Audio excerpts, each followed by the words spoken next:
सबसे पहले कितने समय तक ये ऑयल $100 के आसपास रहेगा। दूसरा, हमारे पास बैकअप सप्लाईज कितनी है। और तीसरा, ऑयल बिल हमारे हिसाब से कितना ज्यादा है और हमने कोई ऑल्टरनेटिव ढूंढा है कि नहीं। कोई भी एक 5 साल का एक पीरियड ले लें, तो ऐसे एक पीरियड में हमने एनालिसिस करी थी। उसमें अगर आप पूरा समय इन्वेस्ट होते तो आपकी CAGR बनती 14%। लेकिन अगर आप उसमें से केवल 10 दिन मिस कर जाते तो आपकी उसकी जो रिटर्न थी वो बन जाती 5% CAGR over a 5 year time frame. So almost less than half the return आपने केवल 10 दिन मिस किए, वो 5 साल। आपकी जितनी इनकम है उसका 10% अगर आप SIP या फिर मार्केट्स में इन्वेस्ट करें रेगुलरली, और पर्टिकुलरली आप थोड़ा सा एज पे भी डिपेंडेंट है। आप ये बोले 10 साल तक मैं इस कैपिटल को टच नहीं करूँगा, तो हर 5 साल में जो आपके पैसे कंपाउंड होने की जो एक बात आती है, उसके हिसाब से आप देखिएगा कि करोड़पति तो शायद कम है, आप मल्टीपल करोड़पति बन सकते हैं।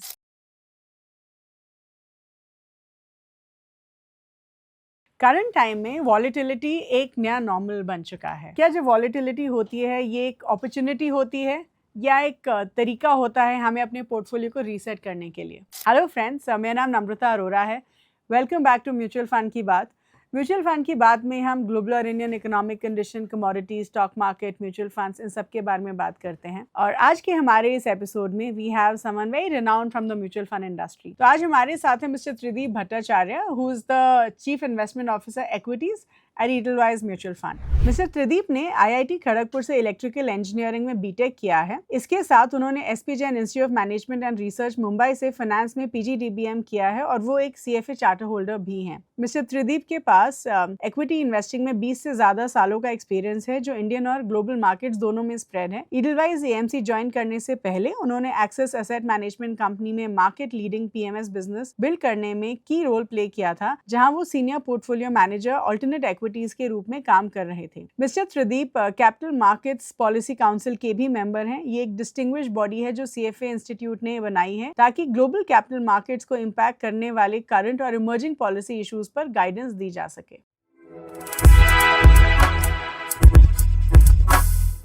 Hello friends, welcome back to Mutual Fund Ki Baat, and thank you so much for joining us again this week. And after a very long time, I think Mr. Trideep ko interview ke bahut time ho gaya. So today we have with us Mr. Trideep Bhattacharya, who is the CIO at Edelweiss Mutual Fund, and we've interviewed him multiple times before.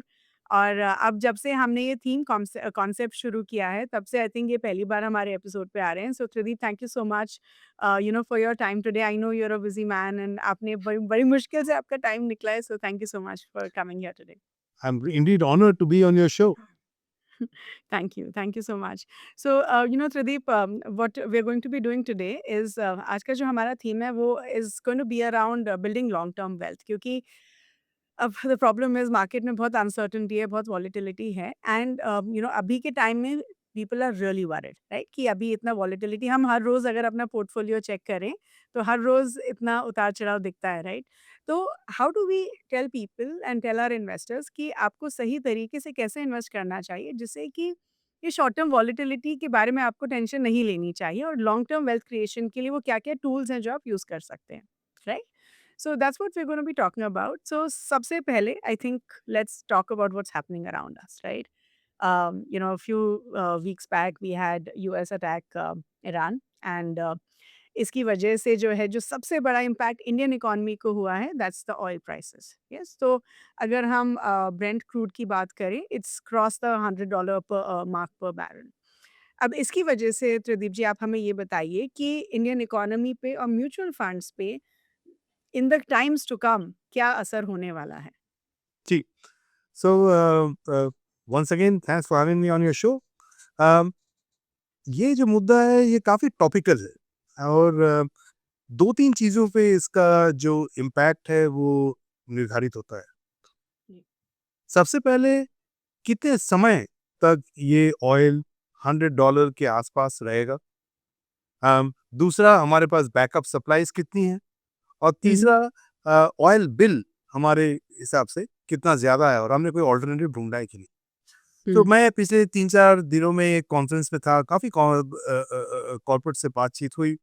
उससे जो मुझे समझ में आया from a business point of view, उसका impact ये है कि अगर मान लीजिए 10-15 दिन ये और कंटिन्यू करे, सो उतनी हमारे पास बैकअप है, उतने हमारे हुँ। पास अल्टरनेटिव्स हैं और बिज़नेस वाइज़ और जनरल लाइफ़ वाइज़ उसमें बहुत ज़्यादा किल्लत नहीं होगी। ओके। लेकिन अगर ये 2, 3, 4, 5 महीने oil price $100 and above, generally हमारा एक साइकोलॉजिकल मार्क होता है $100 का। $100 हुँ। के नीचे इकोनॉमी में इतने सारे बफर्स होते हैं कि वो मैनेज हो जाएगा। लेकिन अगर आपके सामने मैं ये रखूँ कि $100 से ऊपर अगर 3 महीने ऑयल रह जाता है, तब एक इकोनॉमिक इम्पैक्ट देखने की बात बनती है। अब अगर आप मुझे ओके। पूछें कि ये $100 3 महीने से ज़्यादा होने के चांसेस कितने हैं? तो मैं बोलूँगा कि जितना तक अब जो हम देख रहे हैं, जिस हिसाब से समझ में आ रहा है, उसके चांसेस बहुत ही कम हैं। और अगर कम हैं, तब ये जो वोलेटिलिटी है, क्या वो एक हमारे लिए अपॉर्च्युनिटी बन सकती है इन्वेस्ट करने के लिए, या फिर डर के बैठ जाना चाहिए? आई थिंक हुँ। अगले कुछ मिनट जब आपके साथ हम वार्तालाप करेंगे, उम्मीद करते हैं कि इस मुद्दे पे हम थोड़ा-सा चर्चा करें। Okay. Yeah, sure. So, when we look at, our designing our portfolio, and I do think कि जब हम अपने पोर्टफोलियो की बात करते हैं, हम असेट एलोकेशन की बात करते हैं, हम ये बोलते हैं कि आप कोई भी हिस्टोरिकल इवेंट देखिए, कोई भी जियोपॉलिटिकल क्राइसिस देखिए, जिसकी वजह से जो है लोग गोल्ड की तरफ भागते हैं, राइट? एंड गोल्ड में इन्वेस्टमेंट ज़्यादा बढ़ता है, इक्विटीज़ क्रैश करते हैं, इन्वेस्टर्स जो है बेच देते हैं in panic. Honestly I do think कि शायद ट्रेंड थोड़ा चेंज हो रहा है, to be honest, because I think अब लो इन्वेस्टर्स को भी पता चल रहा है कि शायद ये समय अपॉर्च्युनिटी है खरीदने का, नॉट बेचने का, राइट? लेकिन अगर आप जनरल ट्रेंड देखें तो लोग डर जाते हैं। एक बार जब क्लैरिटी आ जाती है तो equity markets will of course rebound, right? लेकिन आपके ओपिनियन में आप इस समय में just as a starting point हमारे इन्वेस्टर्स को क्या एडवाइस देना चाहेंगे वो कि इस सिनेरियो से वो क्या सीख सकते हैं, राइट? क्योंकि अगर मान लीजिए इन्वेस्टर्स अपनी एसआईपीज़ रोक रहे हैं at this point and we have seen that, तो आप ऐसे इन्वेस्टर्स को क्या बोलना चाहेंगे कि उन्हें क्या करना चाहिए?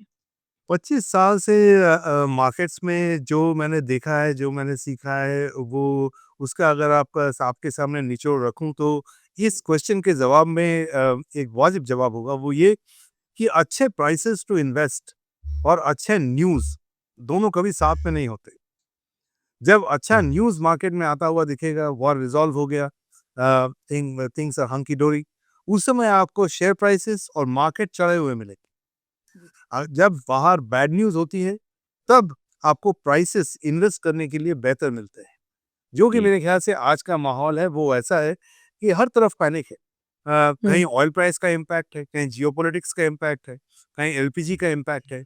सो ऐसे माहौल में हम लोगों को मौके की तलाश में रहना चाहिए कि कहाँ हम अपने लॉन्ग टर्म वेल्थ क्रिएशन के लिए थोड़ा-सा इज़ाफ़ा कर सकें। उस या पॉइंट ऑफ व्यू से अगर हम सोचेंगे, तो ये जो फ्रेमवर्क है, ये फ्रेमवर्क से आपको एक सही तरीके से हम अपने आप को इन्वेस्टमेंट के लिए ओरिएंट कर सकते हैं। सो पहली या बात तो ये कहूँगा कि जब भी मार्केट्स में कोई एक जियोपॉलिटिकल रीज़न की तरह के कारण एक वीकनेस देखने को मिलती है, 90 आउट ऑफ 100 टाइम्स वो एक अच्छा इन्वेस्टमेंट अपॉर्च्युनिटी होता है। अगर आप ठीक है। इसके पहले रशिया-यूक्रेन वॉर देखें, उसके पहले गल्फ क्राइसिस देख लें, तो पिछले 50 साल की मार्केट की हिस्ट्री में जब भी जियोपॉलिटिकल इवेंट के चलते एक मार्केट में अच्छा खासा डिक्लाइन देखने को मिला है, 3 से 6 महीने के अंदर में मार्केट उसको डाइजेस्ट करके, उसके इम्प्लीकेशंस को समझ के आगे बढ़ जाता है। So okay. मेरा मानना है कि हालाँकि हमने इस क्राइसिस की इस मिडल ईस्ट कॉन्फ्लिक्ट की एंड अभी तक नहीं देखे हैं, पर मेरे ख्याल से अगले 3 से 6 महीने में ये हम डाइजेस्ट करके आगे बढ़ जाएँ। तो ओके। इन्वेस्टर्स को जो अभी अगर पैनिक करते हैं, 6 महीने बाद जब वो वापस आगे बढ़ जाएँगे, तब ये इन रियर व्यू मिरर देखने को लगेगा कि अरे! प्राइसेस तब बेहतर थे। So okay. उस वीडियो को अभी प्ले करना चाहिए, अभी सोचना चाहिए कि अभी प्राइसेस बेहतर है, और अगर सरप्लस कैपिटल कहीं हो जो कि अगले 1-2 साल में हमारी ज़रूरत नहीं पड़े, जिसको कि सिर्फ़ एसआईपी पॉइंट ऑफ व्यू से हम इन्वेस्ट करते हैं, तो उसको कैंसल तो करना मेरे ख़्याल से क्राइम होगा इस माहौल में। अ, उ उल्टा मैं तो सोचता हूँ कि अगर थोड़ा सरप्लस कैपिटल है, तो एक स्टैगर्ड तरीके से शायद ऐड करना चाहिए। ओके। बट त्रिदीप जी, एक just my point of view कि अगर मुझे खरीदना है तो ये सही समय है, right? Because I am obviously getting everything at a cheaper price. लेकिन ये सोचिए कि ऐसे मेरे जो इन्वेस्टमेंट्स जो मैंने बहुत कम प्राइस पे शायद पहले इन्वेस्ट किए थे, राइट? अब उसका दाम या तो मतलब मेरे रिटर्न्स तो कम हुए ही हैं, right? For all of us we are seeing a reduction in our returns and that's what makes us panic. अगर हम फ्यूचर इन्वेस्टमेंट्स की बात करें, इट्स परफेक्ट, राइट? अभी एक अच्छी अपॉर्च्युनिटी है। लेकिन जो मेरे पास्ट इन्वेस्टमेंट्स के रिटर्न्स कम हो रहे हैं, उसके बारे में how do I control my emotions at this point? Is what I am trying to ask, and I am sure lot तो of investors would have this question. आप क्रिकेट फॉलो करती है? हाँ, बिल्कुल। तो अगर मान लीजिए अभिषेक शर्मा या संजू सैमसन अगले बॉल आने से पहले ये सोचें कि पिछले बॉल मेरा मिस हो गया हुँ, और उसके डर से अगला बॉल उसके उसके हिसाब से खेलने जाएं तो क्या होगा?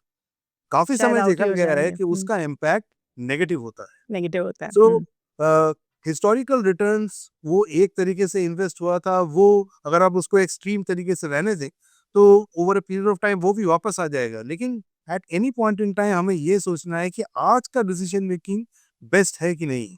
कभी कभी हमारे जो पुराने गलत डिसीजन होते हैं, अगर क्षणिक तौर पे हम सोचें कि पहले मान लीजिए आपने ऊपर के प्राइसेस में खरीदे जो कि लॉस हो रहा है, लेकिन हुँ, आज के डेट में ये समझ में आ रहा है कि ये प्राइसेस सही हैं, हुँ, तो हम पिछले प्राइसेस का दुःख मनाएँ कि उसको एवरेज डाउन करें? तो अगर आज हुँ, से 1 साल बाद का रिटर्न के बारे में सोचेंगे और थोड़ा-सा मैथमेटिक्स के तरीके से देखेंगे कि एवरेज डाउन करने से आपका वेटेड हुँ, एवरेज रिटर्न आगे से बेहतर ही होगा। तो अगर या इस पॉइंट ऑफ व्यू से सोचें कि every moment, every day in market वो हमारे लिए एक सही या गलत डिसीजन लेने का एक मौका है। Okay, so irrespective fair of enough. पहले हमने अच्छे डिसीजन लिए तो या इन्वेस्टमेंट ऊपर होंगे, मान लीजिए नहीं लिए तो वहाँ से नीचे होंगे। अगर नीचे हैं तो एवरेज डाउन करने का एक मौका है। लेकिन ये जो एक पेशेंट तरीके से सोचने की बात है, मतलब धैर्य से सोचने की बात है कि आगे जब अगर प्राइसेस अभी नीचे हैं तो आगे रिटर्न पॉजिटिव बनेंगे, अगर प्राइसेस आज ऊपर हैं तो शायद ना बने। इमोशंस को कंट्रोल में रख के अगर काम करें, इस फ्रेमवर्क में आप देखिएगा कि जब इमोशंस पैनिक के मोड में रहते हैं तब इन्वेस्ट करना चाहिए, और जब चारों तरफ बहुत खुशी है, बहुत पॉजिटिविटी है, तब शायद थोड़ा-सा प्रॉफिट बुक करना चाहिए। So okay. आपके माध्यम से अगर मैं इन्वेस्टर्स को थोड़ा-सा एंटी कंसेंसस होने का एक हुँ, थीम दे सकूँ, इन्वेस्टिंग में ये बड़ा काम आता है कि ओके। उल्टा कीजिए। तो अगर बहुत ज़्यादा पैनिक के समय है, तो पैनिक है, समझिए कि ये पैनिक का सिचुएशन है, डर की सिचुएशन बनी हुई है, लेकिन थोड़ा-सा इन्वेस्ट कर दीजिए। और साथ में हुँ, अगर मान लीजिए बाहर बहुत पॉजिटिविटी है, हर जगह हुँ, पॉजिटिव न्यूज़ फ्लो आ रहा है न्यूज़ वहाँ पे, तो थोड़ी-सी प्रॉफिट बुक कर दीजिए। आप पाइएगा कि um, over the business cycle आपके पैसे वेल्थ क्रिएशन होगा, बेहतर होगा okay. As opposed to other way. Because I think as investors हम इसका बिल्कुल उल्टा करते हैं, right? I mean correct. So what you are saying is कि जब सब कुछ अच्छा चल रहा है तो शायद आप प्रॉफिट बुकिंग कर सकते हैं, जो जनरली यूफ़ोरिया में लोग ज़्यादा इन्वेस्ट करते हैं। एंड जब नेगेटिविटी है तो शायद आपको इन्वेस्ट करना चाहिए instead of then doing panic selling. Yeah okay. So okay, now since you said कि ये एक बहुत अच्छी अपॉर्च्युनिटी है, right? And let's say I am N अपॉर्च्युनिस्ट, अब मुझे जो है इस अपॉर्च्युनिटी का फ़ायदा उठा के कुछ इक्विटीज़ में इन्वेस्ट करना है। And let's say I already have a portfolio, right? जिसमें शायद डाइवर्सिफिकेशन अच्छे से हुआ हुआ है। तो आप मुझे ये बताइए कि इस समय में जब let's say in any geopolitical tension, ऐसे कौन से फंड्स होते हैं जिनमें हमें इन्वेस्ट करना चाहिए? Which are those categories of funds जो इस समय के लिए अच्छे इन्वेस्टमेंट माने जा सकते हैं? सो सबसे पहली बात तो ये कि अ, एक एडवाइज़र अच्छा चुनना चाहिए, जैसे आपकी कंपनी, अ, और उनके साथ बैठ के अपना रिटर्न ऑब्जेक्टिव, कितना रिटर्न हम हुँ, कमाना चाहते हैं, हमारे नीड्स के हिसाब से और हमारे रिस्क या एपेटाइट के क्या है, ये दोनों को साथ में रखते हुए एक स्ट्रैटेजी बनानी चाहिए। उस हिसाब से डिसाइड करना चाहिए कि एक एसेट एलोकेशन कितना होना चाहिए और कौन से फंड्स में कितना इन्वेस्ट करना चाहिए। ये पहला क्वेश्चन। ये ओवरराइडिंग एक कमेंट करना चाहूँगा, इसलिए जेनेरिक एक कमेंट बोलना डिफिकल्ट होगा। लेकिन ओके। अगर आप पूछिएगा कि विद इन इक्विटीज़ आज के माहौल में कौन से ऐसे कैटेगरीज़ हैं जो कि करंट सिचुएशन को देखते हुए ऐसा लगता है कि अ, नेगेटिव में शायद कंज़र्वेटिव तो हो जाए और पॉजिटिव में आपको रिटर्न बेहतर हो, तो मैं हुँ, करूँगा फ्लेक्सी कैप एक कैटेगरी ऐसा है जो कि ओके, रफली अबाउट 65% लार्ज कैप होता है, 35% मिड और स्मॉल कैप होता है अंदाजित। ऐसे माहौल में जब लार्ज कैप में वो जब सिचुएशन नेगेटिविटी की तरफ होती है तो लार्ज कैप में थोड़ा सा प्रोटेक्शन बना हुआ रहता है। और अगर आगे चल के जैसे पॉजिटिविटी आएगी तो जो 35% ऑफ जी, द पोर्टफोलियो है वहाँ पे आपको एक अच्छी खासी बढ़ोतरी मिल सकती है। तो ये दोनों का कंज़र्वेटिज़्म और एग्रेशन, डिफेंस और ऑफेंस का एक अच्छा मिश्रण है फ्लेक्सी कैप फंड। तो ये एक कैटेगरी मैं आपके थ्रू आपके इन्वेस्टर्स के लिए निवेश के पॉइंट ऑफ व्यू से कहना चाहूँगा।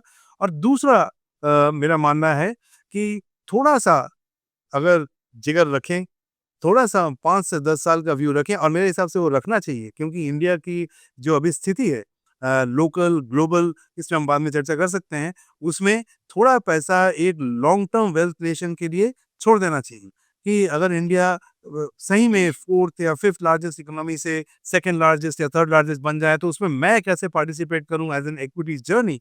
तो उसके लिए मैं एक दूसरा कैटेगरी रिकमेंड करूँगा वो है mid cap fund. Mid okay, cap एक ऐसी कैटेगरी है जो कि इंडिया के सारे भावी सेक्टर्स की तरफ उनका झुकाव ज़्यादा होता है हुँ, और थोड़ा-सा इसलिए रिस्की भी होता है। लेकिन अगर 5 से 10 साल का व्यू मान के चलें और उसको छेड़खानी ना करें मतलब डर के समय पैसे ना हुँ, निकालें और अचानक से एकदम पॉज़िटिविटी के चलते बहुत ज़्यादा पैसा एक बार में ऐड ना करें। एक पेशेंट कैपिटल की तरफ से 5 से 10 साल के लिए रखें, तो वेल्थ क्रिएशन के लिए लॉन्ग टर्म में best category.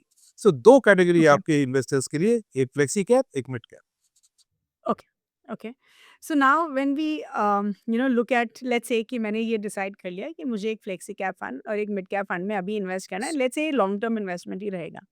You tell us Tridip ji कि अब मुझे एसआईपी के थ्रू इन्वेस्ट करना चाहिए या लंप सम के थ्रू इन्वेस्ट करना चाहिए? नाउ जस्ट वन पर्सपेक्टिव, ये देखा गया है कि अगर आप लंप सम इन्वेस्ट करते हैं तो timing of the market is very important, क्योंकि लॉन्ग टर्म में वो आपके रिटर्न्स पे इम्पैक्ट करता है, क्योंकि अगर आपने मार्केट पीक में इन्वेस्ट किया है वर्सेस मार्केट बॉटम पे इन्वेस्ट किया है, राइट?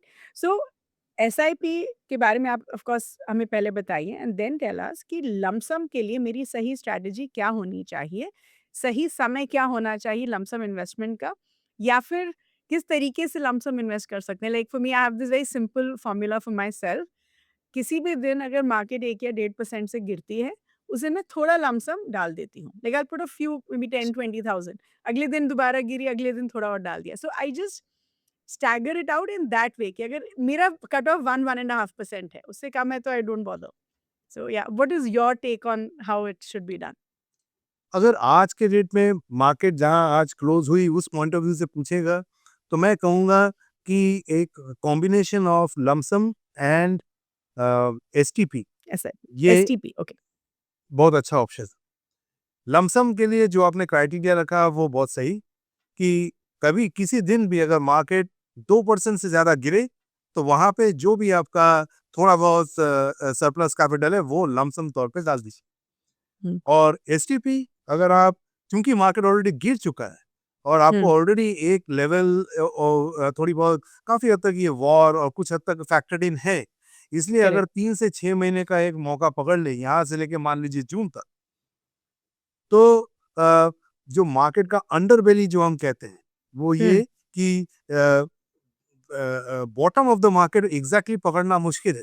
लेकिन अगर आप वहाँ पे एसटीपी में अगले महीने, महीने दर महीने 3 से 4 महीने का एक एसटीपी कर दें, सो मोटा-मोटी आपका मार्केट का जो एक डाउन साइकिल है, उसको हम कैप्चर कर सकें। अच्छा, राइट। उसके बाद क्या होगा? उसके बाद होगा ये कि जैसे मैंने पहले कहा कि न्यूमरस इंस्टेंसेस पिछले 50 साल में देखा गया है कि मार्केट 3 से 6 महीने में आगे बढ़ जाता है और फिर हुँ, उसके आगे हमारे इंडिया की जो अर्निंग सिचुएशन है, वो पहले के मुताबिक बेहतर है। ये जो हुँ, कुछ क्या बोलना चाहिए, एक ग्लोबल मैक्रो का एक काली घटा है जो छटी हुई है, वो छट जाएँगी और जब वो हो जाएगा, उस समय फिर हुँ। आपके हमारे जो अर्निंग स्टोरी है, वो सामने निकल के आएगा और फिर पैसे बनने के आसार बेहतर बन सकते हैं।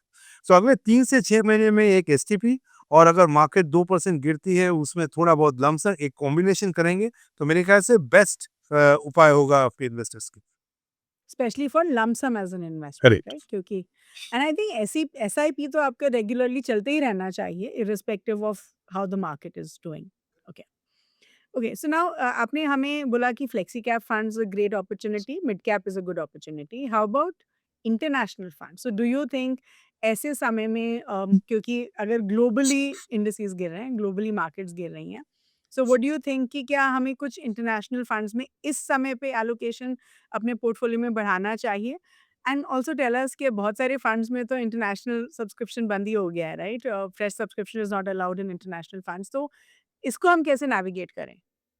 इस प्रॉब्लम को? सो 2 भागों में आंसर देना चाहूँगा। पहली बात तो ये है कि एक इंटरनेशनल एलोकेशन आपके एसेट एलोकेशन के हिसाब से होना चाहिए, पहली बात। ठीक है? तो अगर वो ज़ीरो है तो सर्टेनली एक लेवल हमारे अपने एडवाइज़र्स के साथ बैठिए, वो कितना होना चाहिए वो डिसाइड कीजिए और उतना तो आपके पास एसेट एलोकेशन होना चाहिए। लेकिन जी। आपने पूछा है कि आज के डेट में क्या मैं इंटरनेशनल करूँगा?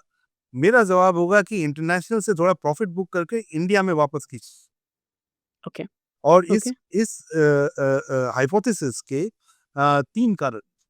अगर आप इंडियन मार्केट को देखें, पिछले 3 साल में हमने बाकी इमर्जिंग मार्केट्स को करीबन 30 से 40% अंडर परफॉर्म किया है। हुँ, हुँ। जो हमारी वैल्यूएशंस हैं on relative basis versus some of these markets, ये 3 स्टैंडर्ड डिविएशन लो पे है। ओके। हमारी जो बॉटम अप सिचुएशन है, जो हमारी बिगड़नी शुरू हुई राउंड अबाउट जून 24 जब हम नेशनल इलेक्शंस में गए, अगले 12-15 महीने में एक हमें डाउनग्रेड साइकिल देखने को मिला, जहाँ से हम अभी वापस बाहर आ रहे हैं। ओके। तो हमारी बॉटम अप सिचुएशन आज के डेट में पिछले 2 साल के मुताबिक काफ़ी बेहतर है। हुँ, हुँ। हमारी दिक्कत ये है केवल कि मैक्रो सिचुएशन थोड़ी-सी गंभीर बनी हुई है। मैक्रो हुँ। सिचुएशन मतलब मिडल ईस्ट में एक वार छिड़ा हुआ है, जिसलिए ऑयल थोड़ा-सा बढ़ा हुआ है और जी। कुल मिला के जो एफआईआई का जो रुख है, वो ऐसे जियोपॉलिटिकल टाइम्स में थोड़ा-सा अपने होम मार्केट की तरफ होता है, इसलिए वो एक उल्टी गंगा बह रही है। तो इन 3 कारणों के चलते तीनों हमारे कंट्रोल से बाहर है, मैक्रो कंडीशन। हुँ, तो हुँ। इसलिए नियर टर्म में वो हमको इम्पैक्ट कर रही है। लेकिन 2 साल के मुताबिक पहली बार इंडिया में अर्निंग्स अपग्रेड्स दिखने शुरू हुए हैं। तो ऐसे हुँ। माहौल में अगर आप पूछेंगे कि आज के डेट में क्या करना चाहिए, तो मैं तो कहूँगा कि जो इंडिया एक एंटी एआई ट्रेड था पिछले 1-2 हुँ, साल हुँ। में, जहाँ की हमारे कोई national global deals, trade deals वगैरह नहीं हुए थे और हमारे अर्निंग्स एस्टिमेट्स येस। नहीं हो रहे थे। ये हुँ, हुँ। तीनों रिवर्स हो चुके हैं। तो मेरे ख्याल से वहाँ से जहाँ कोरिया, ताइवान, यूएस जहाँ पैसे बन रहे हैं पिछले 2-3 साल में, वहाँ से थोड़े से प्रॉफिट बुक करके इंडिया में डालने की बारी। ओके। लेकिन इन जनरल यू रिकमेंड कि एक इन्वेस्टर के पोर्टफोलियो में थोड़ा इंटरनेशनल एक्सपोज़र होना चाहिए इन जनरल, राइट? जी। चाहे okay, and any specific market? Because I mean जब हम इंडिया इंटरनेशनल इन्वेस्टिंग की बात करते हैं, हम यूएस की बात करते हैं, लेकिन do you think China, do you think Japan they present good opportunities? From Because time honestly, to I've time. been reading up a lot about Japan and I've just realized कि Japan is a great opportunity जिसको शायद as Indians हम tap नहीं कर रहे हैं। जी। सो ये देखिए सच्ची बात ये है कि जब वो मार्केट चल चुके होते हैं उसके बाद ये सब पढ़ने को मिलता है। आज से करीबन 1 डेढ़ साल पहले जब हमने गोल्ड एंड सिल्वर का जो एक फंड लॉन्च किया था तब कुल मिला के हमारे 20 करोड़ आए थे। जी, क्योंकि उस समय ध्यान नहीं दे रहा था। Likewise I agree. चाइना की तरफ कोई ध्यान नहीं दे रहा था आज से 2 साल जी, पहले। लेकिन अभी चाइना और जापान काफ़ी पॉपुलर मार्केट्स हैं। लेकिन जी, पॉपुलैरिटी, अच्छे प्राइसेस, गुड न्यूज़ दोनों अच्छे इन्वेस्टमेंट अपॉर्चुनिटी के साथ नहीं आते हैं। नहीं तो मेरा आते। मानना ये है कि काफ़ी गुड न्यूज़ शायद उन मार्केट्स में प्राइस्ड इन है और हमारे ओके, मार्केट्स में काफ़ी negative news priced in. So okay, as a CIO मेरी तो रिक्वेस्ट यही होगी जो हम अपने फंड्स में कह कह रहे हैं कि ये थोड़ा-सा बाहर से प्रॉफिट बुक करके आज के डेट में इंडिया में पैसे डालने की शायद समय बेहतर है, थोड़ा-सा long term outlook point of view से। लेकिन हाँ, ओके, आपकी पॉइंट बिल्कुल दुरुस्त है कि इंटरनेशनल फंड्स की एक एलोकेशन, एसेट एलोकेशन में ज़रूर होना चाहिए for because that gives diversification to investments. Okay, okay. So now let's talk about a new SEBI ruling which says कि even equity funds में जो है 35% तक गोल्ड और सिल्वर का एलोकेशन दिया जा सकता है। इट्स नॉट कि देना ही देना है, but of course as a fund manager you can choose, आपके पास ऑप्शन है कि आप गोल्ड और सिल्वर में भी इन्वेस्ट कर सकते हैं। So help us understand Tridip ji कि इस रूलिंग से क्या इन्वेस्टर्स को कुछ फ़र्क पड़ेगा? Do you think funds actually इसका फ़ायदा उठाएँगे या फिर multi asset allocation funds any which ways हैं ही, तो आप उसी में इन्वेस्ट करिए and equity funds will continue to work the way they work. आपको क्या लगता है कि इसमें क्या इंडस्ट्री में हम कुछ चेंज देखेंगे बिकॉज़ ऑफ दिस रूलिंग और इसका इन्वेस्टर्स को क्या बेनिफिट होगा? जी। सो इसमें मेरा मानना ये है कि 25 साल लगे इक्विटीज़ में एक्सपर्टीज़ बनाने में। गोल्ड और सिल्वर में बनाने के लिए शायद और समय लगे। हुँ, बट मेरा मानना ये है कि रेगुलेटर ने अपनी तरफ से एक जो कंस्ट्रेंट है वो हटाया है, एक ऑप्शन बढ़ाया है। लेकिन क्या वो ऑप्शन सारे एएमसीज़ लेंगे? मेरे ख्याल से वो एएमसी टू एएमसी डिफर करेगा। हम भी इसको स्टडी कर रहे हैं, देखते हैं क्या किया जा सकता है इसके बारे में। बट हमारा प्राइमा फेसी व्यू इसमें ये है कि जो इक्विटीज़ हुँ, फंड है, उसमें हम इक्विटीज़ पॉइंट ऑफ व्यू से इक्विटीज़ में ही फोकस करें। हम तो एक्चुअली अपने फंड्स में कैश कॉल भी नहीं लेते हैं। तो वहाँ हुँ, पे मेरे ख्याल में प्रेशियस मेटल्स लेना तो शायद थोड़ी-सी बड़ी बात हो जाएगी। तो बट वो हमारे एएमसी का व्यू है और कंटिन्यूअसली हम इवैल्यूएट करते रहते हैं आगे पॉइंट ऑफ व्यू से। बट रेगुलेटर ने अपना एक कंस्ट्रेंट हटाया है। देखना पड़ेगा कि आगे कैसे इवॉल्व होता है इंडस्ट्री के लिए। थोड़ा-सा शायद इन्वेस्टर के लिए कन्फ्यूजन बढ़ाता है इफ यू आस्क मी। जी। लेकिन if fund manager point of view से एक कंस्ट्रेंट हटाता भी है। तो ये प्रोस एंड कॉन्स है, इसको स्टडी करना पड़ेगा medium term point of view से कि ये कैसे इवॉल्व होता है। Okay, okay. सो हमने ये डिस्कस किया कि इस सिनेरियो में flexi caps, mid caps in general एक इन्वेस्टर के पोर्टफोलियो में इंटरनेशनल फंड्स होने चाहिए। Let me just quickly get to gold and silver as well क्योंकि आज के टाइम में हर कोई इसके पीछे भाग रहा है, राइट? चाहे ग्रेड जो भी हो, we are still very optimistic चाहे हम इक्विटी के बारे में ऑप्टिमिस्टिक हो ना हो, हम गोल्ड और सिल्वर के बारे में अभी भी बहुत ज़्यादा ऑप्टिमिस्टिक हैं कि आगे जाके बहुत अच्छा करने वाला है, right? So please help us understand कि गोल्ड और सिल्वर का एक इन्वेस्टर के पोर्टफोलियो में कितना इम्पोर्टेंस होता है, कितना होना चाहिए एंड किस like how much allocation should an investor give because मुझे लग रहा है कि आज के टाइम में जब मैं इन्वेस्टर से बात करती हूँ, वो बोलते हैं कि उनके पोर्टफोलियो 50% तक गोल्ड और सिल्वर आ चुका है। Right? And I get a little worried I mean that's me right because I believe कि इक्विटीज़ में आपका ज़्यादा एलोकेशन होना चाहिए। गोल्ड मेरे पोर्टफोलियो में 15 से 20% तक वो भी अब है शायद, पहले उससे भी कम था। So give us your perspective Pradeep ji कि गोल्ड और सिल्वर के बारे में आपका क्या कहना है? जी।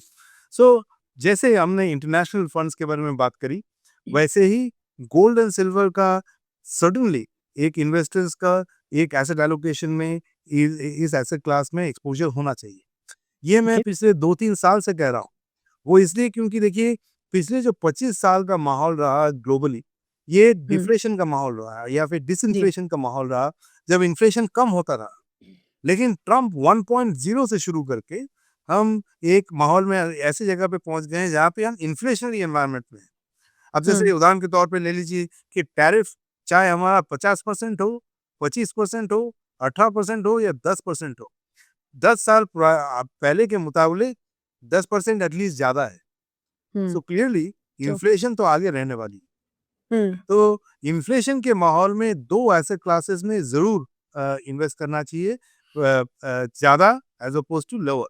एक है equities at the expense of debt, क्योंकि okay, equities are the best known inflation hedge over a period okay. Of time. लेकिन इक्विटीज़ तब काम करते हैं अच्छा जब अर्निंग्स एस्टिमेट्स बेहतर हो रहे हों। हुँ, जब वोलेटिलिटी बढ़ जाए, जब uncertainty geopolitical point of view से बढ़ जाती है, तब प्रेशियस मेटल्स में देखा गया है कि एक तेज़ी का माहौल बनता है और उस समय के लिए आपके एसेट एलोकेशन में सर्टेन परसेंटेज वो होना चाहिए। कितना परसेंटेज होना चाहिए, वो आपके एडवाइज़र, आपके रिस्क एपेटाइट के हिसाब से बता सके, लेकिन 50% तो सर्टेनली नहीं होना चाहिए। सो मेरे ख्याल से एक सर्टेन एसेट एलोकेशन का प्रोपोर्शन प्रेशियस मेटल्स होना चाहिए। इनफैक्ट मैं उसको थोड़ा एक्सटेंड करते हुए बोलूँगा कि एक सर्टेन परसेंटेज रियल एसेट्स की तरफ होना चाहिए। ओके। क्योंकि अगर any of the global risk parameters play out, तो रियल एसेट्स जिसका कि अचानक से सप्लाई क्रिएट नहीं हो सकता है, आपको एक डाउनसाइड प्रोटेक्शन देते हैं। So um, precious metals, whether it is REITs, whether it is real estate, whether it is antique arts, jewellery, ये सब ऐसे हुँ, रियल एसेट्स हैं जो कि एक इन्वेस्टर को होलिस्टिक तौर पे मदद करते हैं एक पोर्टफोलियो को बैलेंस करने के लिए, बिकॉज़ ओके। हमेशा अच्छा समय नहीं होता है। सो ओके, इसको उस पॉइंट ऑफ व्यू से, प्रोटेक्शन पॉइंट ऑफ व्यू से सोच के ये एक एसेट एलोकेशन का सर्टेन परसेंटेज होना चाहिए real assets. Okay, okay. Now how about other precious metals like copper?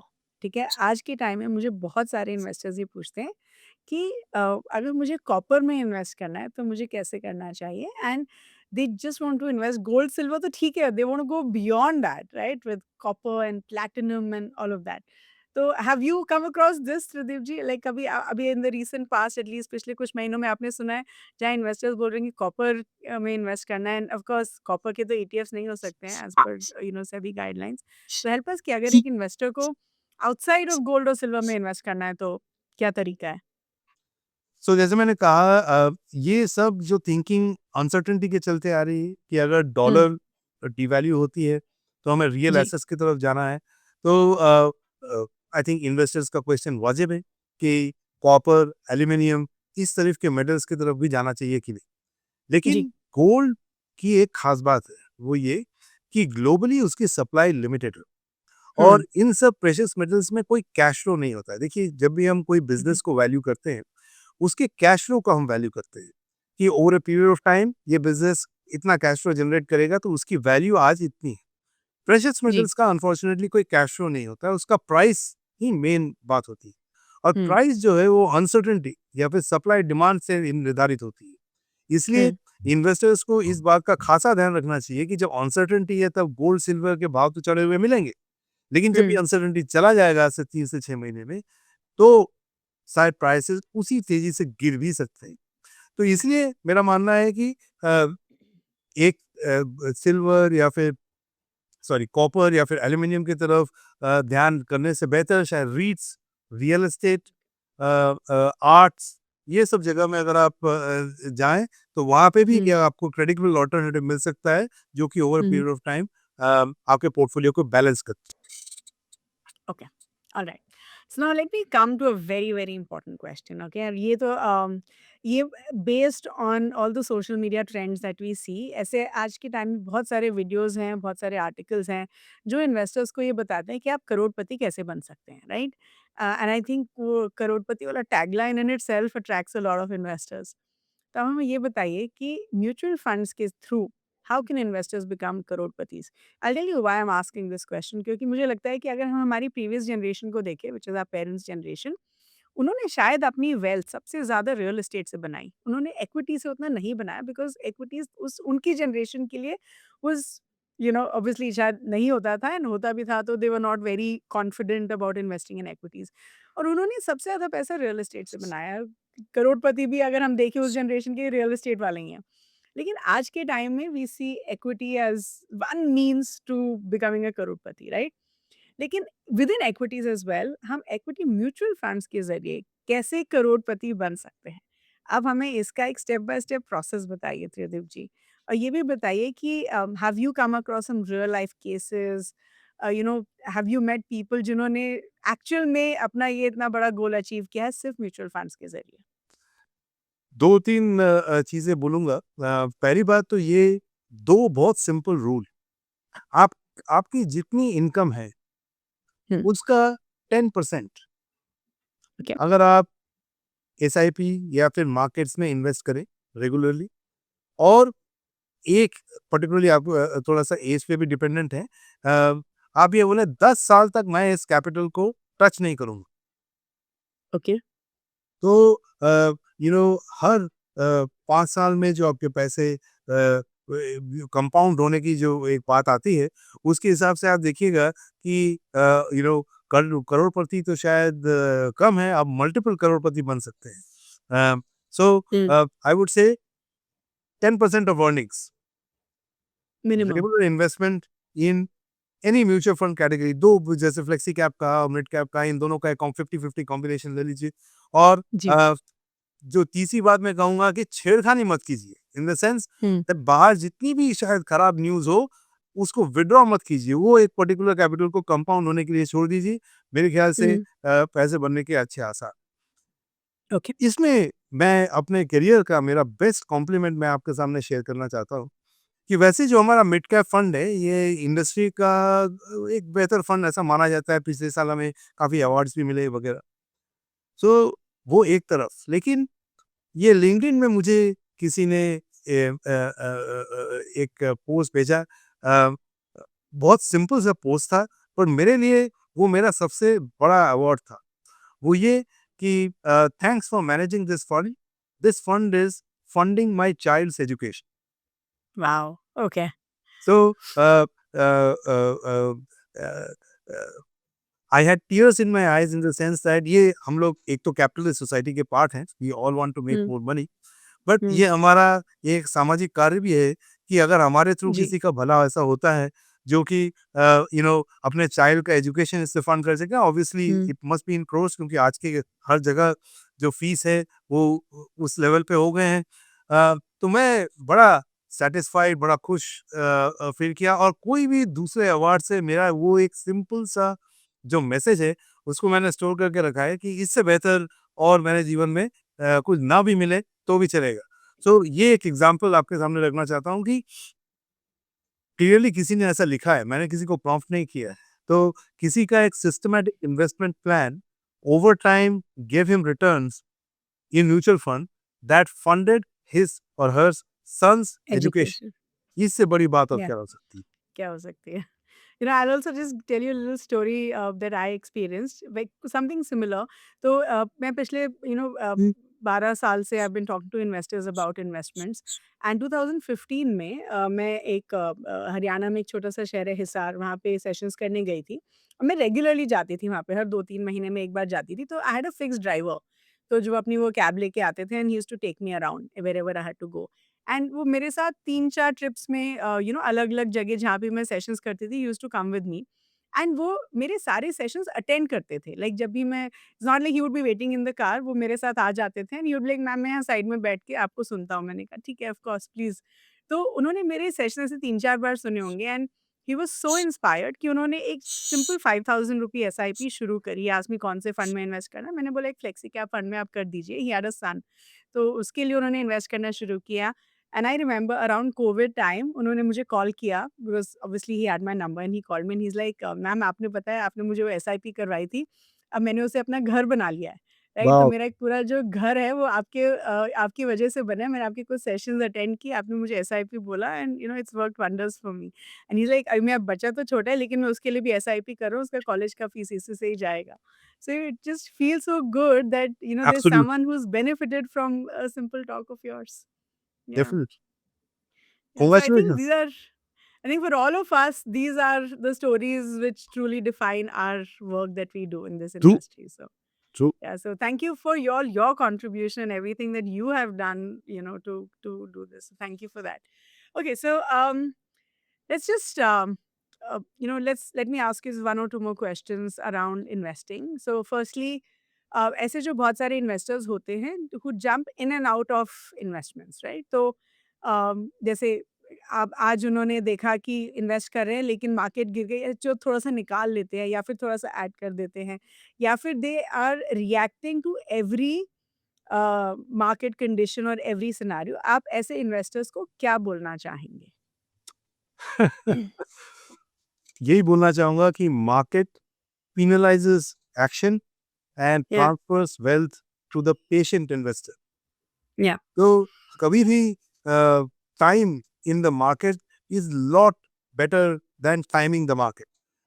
आपके एक सवाल के जवाब के लिए मैंने एक डेटा कलेक्ट किया था, इफ यू डोंट माइंड मैं ये कहूँगा श्योर, कि कोई भी अगर कोई भी एक 5 साल का एक पीरियड ले लें, तो ऐसे एक पीरियड में हमने एनालिसिस करी थी, उसमें अगर आप पूरा समय इन्वेस्ट होते तो आपकी CAGR बनती 14%।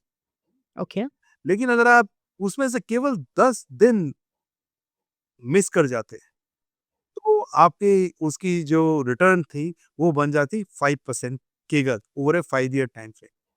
So wow! Okay, almost less than half the return आपने केवल 10 दिन मिस किए, 10 वो दिन, 5 साल, है ना? Oh my God! ओके, सो ये पर्टिकुलरली उन इन्वेस्टर्स के लिए बहुत रेलेवेंट है जिनको लगता है कि वो मार्केट की टाइमिंग कर सकते हैं। ट्रस्ट मी, मुझे 25 साल हो गए, 25 साल भी मैं कम बोल रहा हूँ, पूरी average experience somewhere between 25 to 30 years के बीच में होगी। मुझे आज जी, भी अपने पोर्टफोलियोज में इतनी कॉन्फिडेंस नहीं है कि मैं अपनी कैश कॉल अपने हिसाब से लूँ। इन द सेंस ओके। हम लोग कैश कॉल नहीं लेते।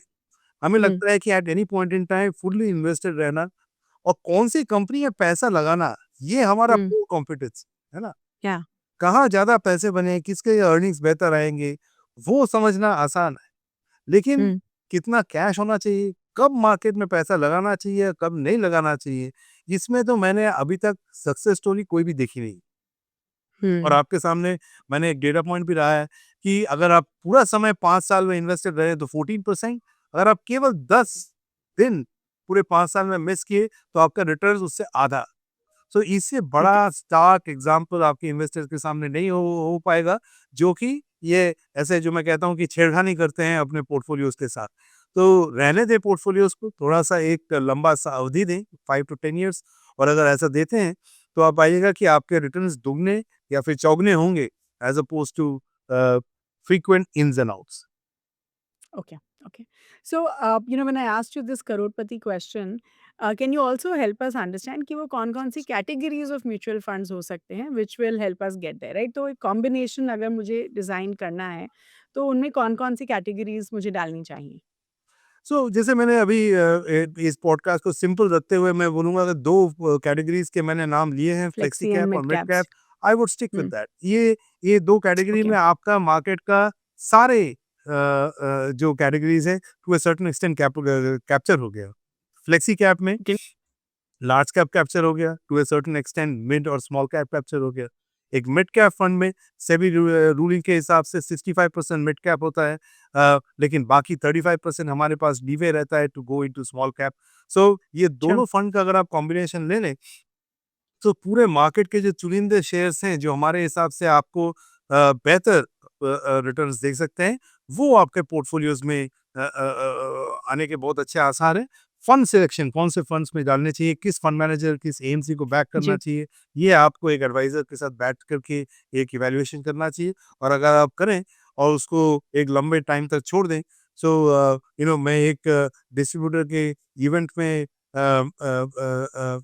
को-पैनलिस्ट था, और मेरे को-पैनलिस्ट एक नामचीन वेल्थ मैनेजर थे, और वो कह रहे थे कि मैंने बहुत एडवाइज़र्स को बहुत फैमिलीज़ को एडवाइस किया है। तो मैंने पूछा कि आपका बेस्ट एडवाइस क्या था? बोला कि it is very embarrassing, but best advice और बेस्ट रिटर्न मेरे सबसे कस्टमर में से उस लेडी ने बनाया है, जो कि पहले इंडिया में थी, फिर ओवरसीज़ रिलोकेट हो गई, बट वो अपने इंडिया इन्वेस्टमेंट को भूल गई।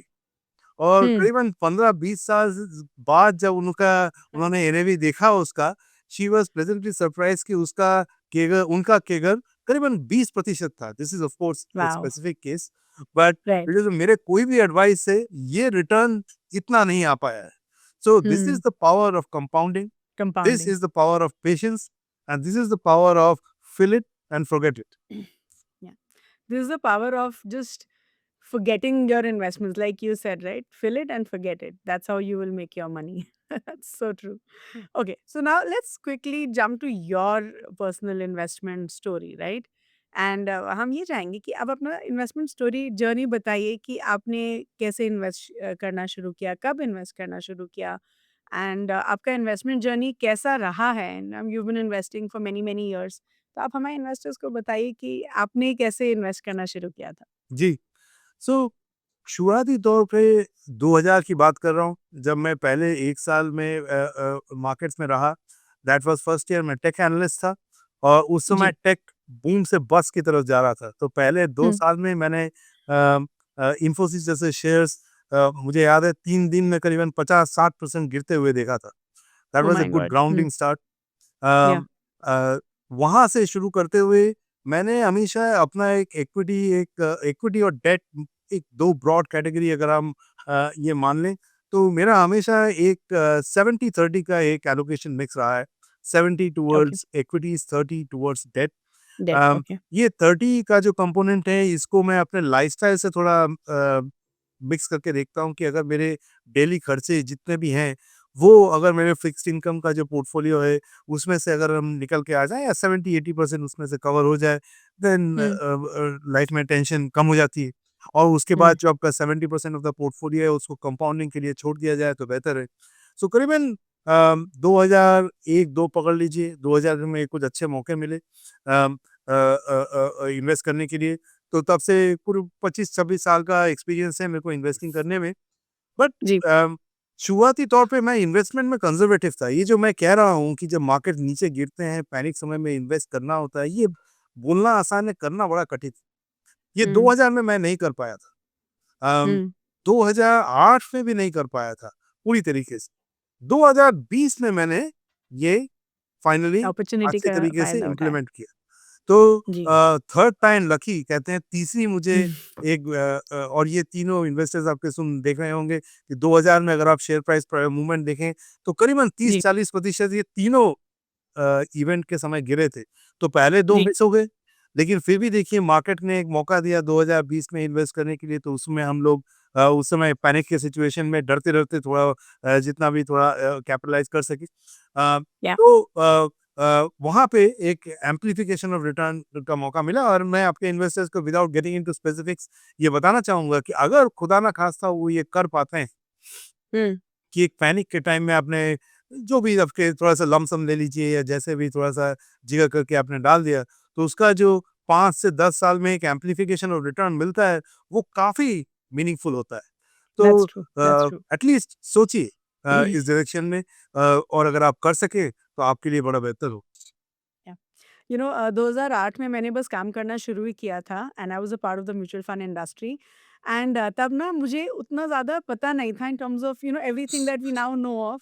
तब मुझे था कि ठीक है एसआईपीज़ चल रही हैं, मेरी कुछ आई थिंक 25-30 हज़ार की एसआईपीज़ चल रही थी एंड वो मैंने कंटिन्यू करी जब मार्केट क्रैश हुआ 2007 एंड से लेके 2010 तक।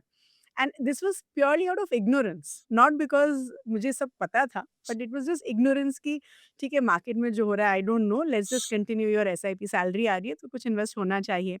2010 में मैं सिंगापुर अपना एमबीए करने के लिए गई थी। ट्रस्ट मी जित मुझे ऑलमोस्ट 25 टू 30% सीएजीआर मिला था in in from my portfolio और मेरा पूरा my fees was taken care of with the investment that I had done in those 3-4 years alone, right? Basic and I do believe कि sometimes ignorance works correct right? अगर आपको ignorance, उतना नहीं serendipity, less action in markets certainly works. it works, it works. Yes. Okay. So, tell us आपकी सबसे favourite mutual fund category कौन-सी है? तो अगर आपके पोर्टफोलियो में सिर्फ़ एक म्यूचुअल फंड होगा, वो कौन-सा होगा? Mid cap fund. अच्छा, so you are a big fan of mid cap fund, so you would say कि अगर मेरे पोर्टफोलियो में एक ही फंड है तो मिड कैप, वो मुझे ओके? जो वो कैटेगरी मुझे पसंद इसलिए आती है कि जो जिस हिसाब से हम इंडिया में एक मिड कैप को डिफाइन करते हैं, एक रैंक हुँ, बेस्ड डेफिनेशन है, उसको अगर आप थोड़ा-सा ध्यान से सोचें आप पाइएगा कि अ, वो स्मॉल कैप नहीं है, तो बहुत ज़्यादा रिस्क नहीं है। लार्ज कैप नहीं ओके। है, मतलब ग्रोथ अभी भी बेहतर है। तो on a risk adjusted growth basis, एक um, mid um. Cap as a category gives you the best access to the growth stories within present within in India. और ओके, इंडिया में एंटरप्रेन्योरशिप और ability to grow और market to grow इसकी तो कोई कमी नहीं है। तो थोड़ा-सा राइट। अगर लंबा ध्यान रखें 5 से 10 साल का, तो mid cap as a category मुझे तो काफ़ी पसंद है। सो अगर एक फंड चूज़ करने बोलिएगा with a long term outlook I would choose the mid cap fund. Okay. और आपके पोर्टफोलियो में अपार्ट फ्रॉम मिड कैप और कौन-कौन सी कैटेगरीज़ हैं? I am sure you have flexi caps and मेरे येस, पास tell me flexi which are cap the है, मिड कैप है और एक तीसरी कैटेगरी है जो फ़ोकस फंड है। वो ओके, डिपेंड करता है कि कौन फंड मैनेजर है, कैसे उनके ट्रैक रिकॉर्ड है, काफ़ी वो फंड मैनेजर स्पेसिफिक हो जाता है।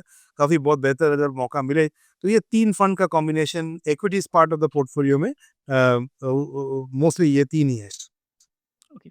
एंड यू सेड कि आपका अभी भी आप वो 70-30 मेंटेन करते हैं रेशियो और हैज़ इट चेंज्ड? नहीं, has it become 70-30 has 60-40 been और 70-30 has been constant over okay, a period of time.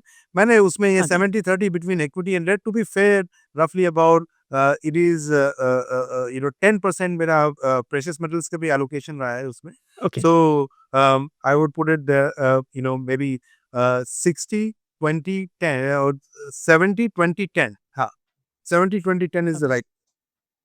Okay. So Tridip ji, we just nearing the end of the conversation. Last 2 सवाल हैं मेरे मेरे पास आपके लिए। तो एक सवाल तो ये है कि अगर आपको किसी को एडवाइस करना पड़े कि आपको ये 2 चीज़ें नहीं करनी चाहिए विद योर म्यूचुअल फंड्स, वो क्या होंगे? अपार्ट फ्रॉम ऑफ कोर्स जल्दी मत निकालिए, so apart from the basics that we already spoken about, वो ऐसी 2 कौन-सी चीज़ें होंगी जो आप एक इन्वेस्टर को एडवाइस करना चाहेंगे कि हमें नहीं करना चाहिए? Tough question I know but मेरे ख्याल से जो हमने बात नहीं करी है, हुँ, हुँ। एक इन्वेस्टर को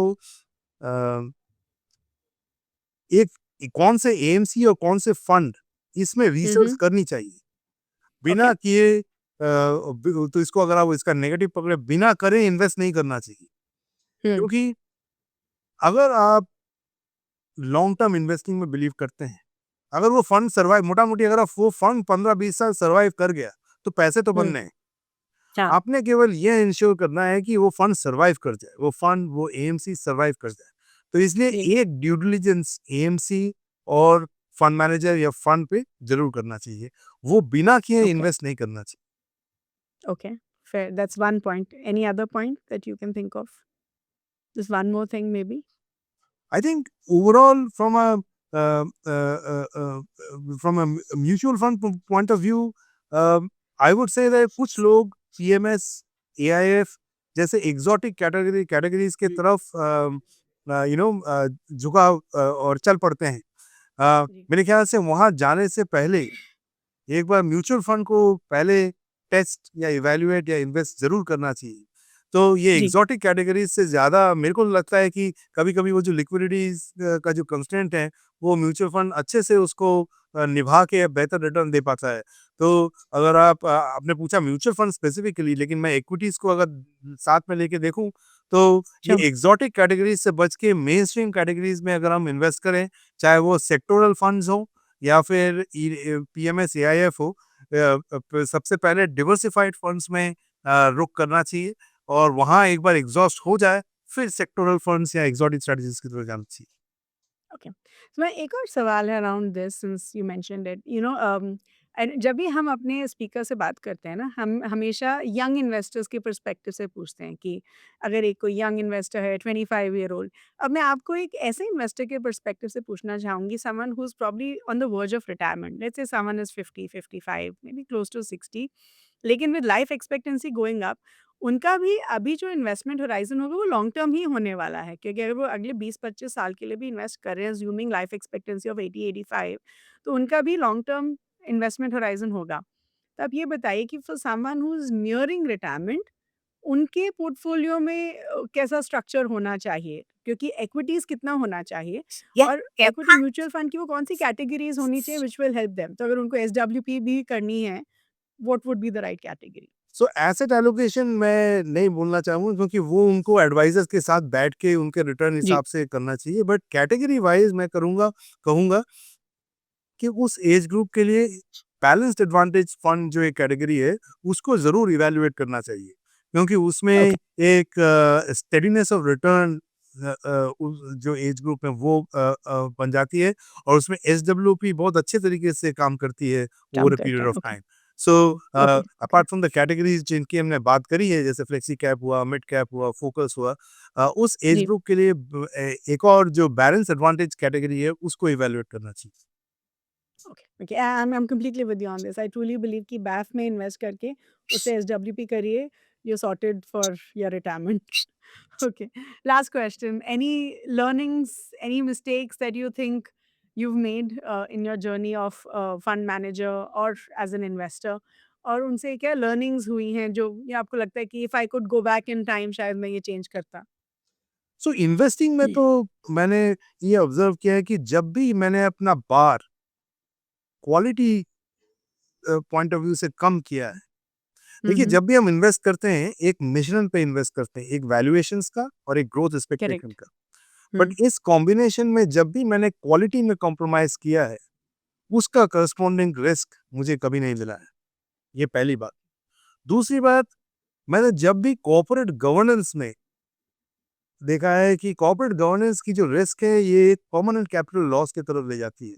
तो true. 2 risks that I would hmm, avoid is risk of quality of the firm that one is investing in, and second is corporate governance risk. Corporate ये दो governance. को बहुत अच्छे से फाइन ट्यून तरीके से इवैल्यूएट करने के बाद इन्वेस्ट करना चाहिए, क्योंकि ऐसे काफ़ी इंस्टेंसेस हुए हैं through the course of my 30-year career कि जब इन दोनों में मैंने कॉम्प्रोमाइज़ किया है, हमेशा वहाँ पे नुकसान में रहा हूँ। बट बाकी सारे थोड़ा-सा आपने महँगा स्टॉक ले लिया, बाकी ग्रोथ कम हो गई हमारी फोरकास्ट के हिसाब से, ये ओवर टाइम न्यूट्रलाइज़ हो जाते हैं।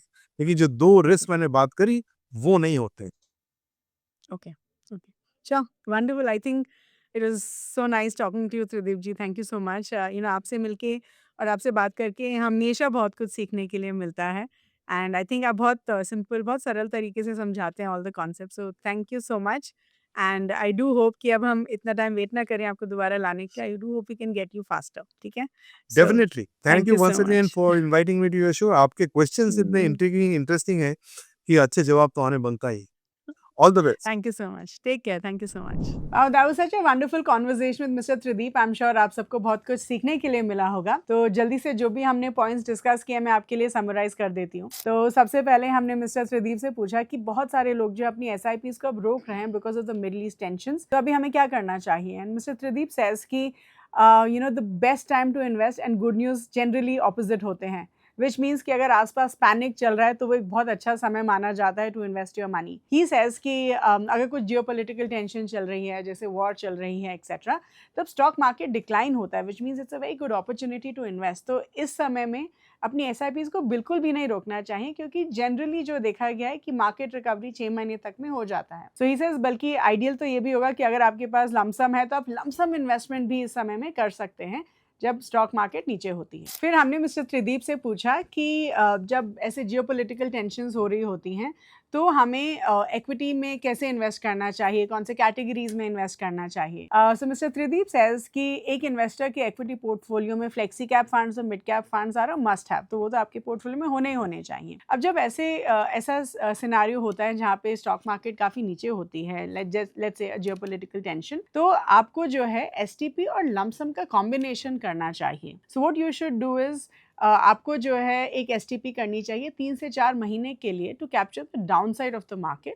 एंड ऑफ कोर्स आपको अपना लमसम भी आप कर सकते हैं जब मार्केट बिल्कुल नीचे होती है, एंड SIPs तो आपको कंटिन्यू करना ही चाहिए। फिर हमने मिस्टर त्रिदीप से पूछा कि क्या हमें इस सिनारियो में जब when the markets are down, क्या हमें इंटरनेशनल फंड्स में इन्वेस्ट करना चाहिए और should we have some form of international exposure. तो मिस्टर त्रिदीप सेज कि एक इन्वेस्टर के पोर्टफोलियो में इंटरनेशनल फंड्स तो होने ही चाहिए, क्योंकि वो आपको डाइवर्सिफिकेशन में मदद करते हैं। लेकिन अगर हम इस सिनारियो की बात करें जहाँ पे मिडल ईस्टर्न टेंशन चल रही है, तो ही सेज कि अगर आपके अभी इंटरनेशनल फंड्स हैं जिन्होंने आपको अच्छे रिटर्न्स दिए हैं, तो आप वहाँ से पैसा निकाल के जो इंडियन एक्विटीज़ में अब डाल सकते हैं, क्योंकि भले ही अभी मैक्रो इकोनॉमिक फैक्टर्स की वजह से इंडियन मार्केट्स पे इम्पैक्ट हुआ है, लेकिन 2 साल में अर्निंग्स ग्रोथ काफ़ी अच्छी एक्सपेक्टेड है, जिसकी वजह से आपको बहुत अच्छे रिटर्न्स मिल सकते हैं फ्रॉम योर इक्विटी इन्वेस्टमेंट्स। फिर हमने गोल्ड और सिल्वर के बारे में डिस्कस किया एंड मिस्टर त्रिदीप सेज कि एक इन्वेस्टर के पोर्टफोलियो में गोल्ड और सिल्वर भी एक बहुत इंपॉर्टेंट रोल प्ले करता है और होना चाहिए। बट ही सेज कि all thanks to Trump 1.0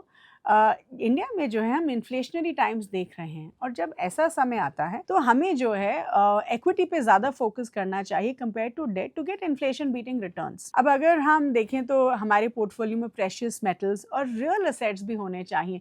real assets could be REITs, could be art etcetera, could be other precious metals. Now he says कि अगर हम गोल्ड के बारे में बात करें तो गोल्ड ऑफ कोर्स जो है अच्छा करता है जब शेयर मार्केट नीचे जाती है। गोल्ड की सप्लाई ग्लोबली काफ़ी लिमिटेड है, लेकिन जब सब ठीक हो जाता है, जब स्टेबिलिटी आ जाती है, तो गोल्ड के रेट नीचे गिर सकते हैं। और इसीलिए तब कुछ क्रेडिबल असेट्स जो होने चाहिए आपके पोर्टफोलियो में, they could be real estate, they could be art, these kind of credible assets can be a part of your portfolio, जिससे आपके पोर्टफोलियो का रिस्क बैलेंस आउट हो जाए। फिर हमने मिस्टर त्रिदीप से पूछा कि अगर हमें करोड़पति बनना है विद म्यूचुअल फंड्स, वो कैसे बन सकते हैं। तो मिस्टर त्रिदीप सेज कि अगर आपको करोड़पति बनना है थ्रू म्यूचुअल फंड्स, जो सिंपल सी चीज़ें हैं दैट यू शुड कंसिडर। सबसे पहले आपको अपनी इनकम का कम से कम 10% इन्वेस्ट करना चाहिए हर महीने इन इक्विटी फंड्स, और आपको ये जो इन्वेस्टमेंट है 10 साल तक करना चाहिए विदाउट स्टॉपिंग। आइडियली जो फंड्स आप कंसिडर कर सकते हैं वो हो गए फ्लेक्सी कैप फंड्स या फिर मिड कैप फंड्स, और इस पैसे को you should continue to let it compound. ये एक सिंपल तरीका हो सकता है जिससे आप काफ़ी वेल्थ क्रिएट कर सकते हैं थ्रू इक्विटी फंड्स। फिर हमने मिस्टर त्रिदीप से ऐसे इन्वेस्टर्स के बारे में डिस्कस किया who jump in and out of investments based on market scenario. तो मिस्टर त्रिदीप सेज कि जो इक्विटी मार्केट होता है वो एक्शन को पीनलाइज करता है और जो वेल्थ है उसको एक पेशेंट इन्वेस्टर की तरफ ट्रांसफ़र करता है। तो ही बेसिकली सेज कि आपको जो है इन्वेस्टेड रहना चाहिए to see the true benefit of compounding and wealth creation.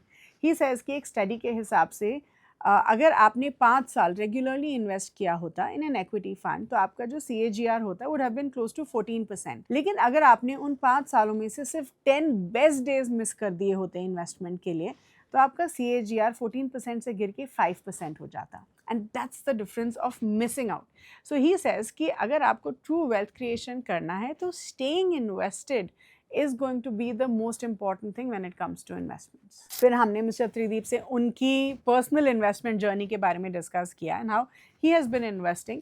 तो ही सेज़ कि उन्होंने जब इन्वेस्ट करना शुरू किया था तो 70% इक्विटी और 30% डेट उनका एसेट एलोकेशन हमेशा से रहा है। ही सेज़ कि पहले वो एक्चुअली डेट पे ज़्यादा फोकस करते थे लेकिन इवेंचुअली विद टाइम ही उनका जो एसेट एलोकेशन है वो इक्विटी की तरफ ज़्यादा टिल्ट हुआ। ही सेज कि बहुत सारे अपॉर्चुनिटीज़ आए लेकिन वो उन अपॉर्चुनिटीज़ के समय इन्वेस्ट नहीं कर पाए। One could be the .com bust that he spoke about.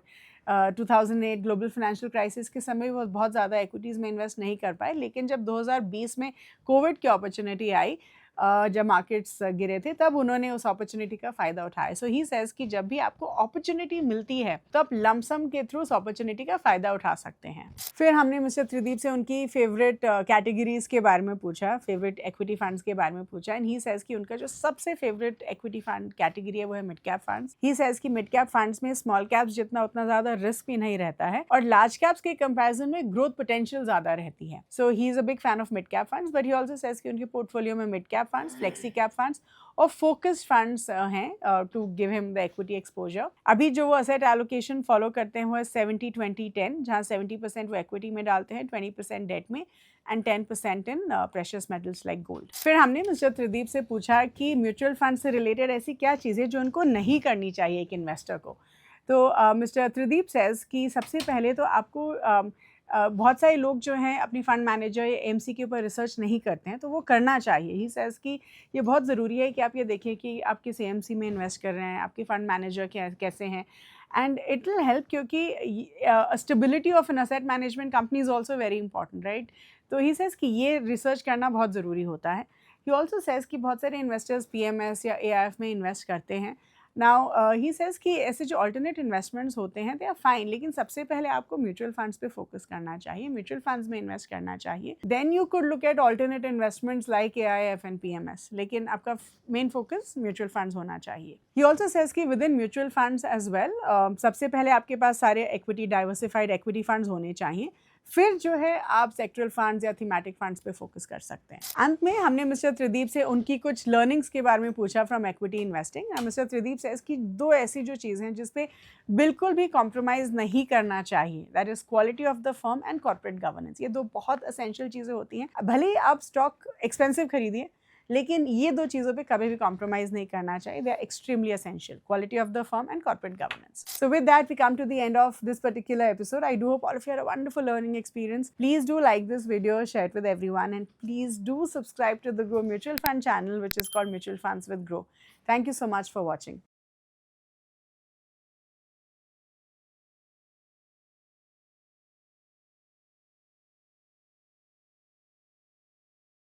Mutual fund investments are subject to market risks.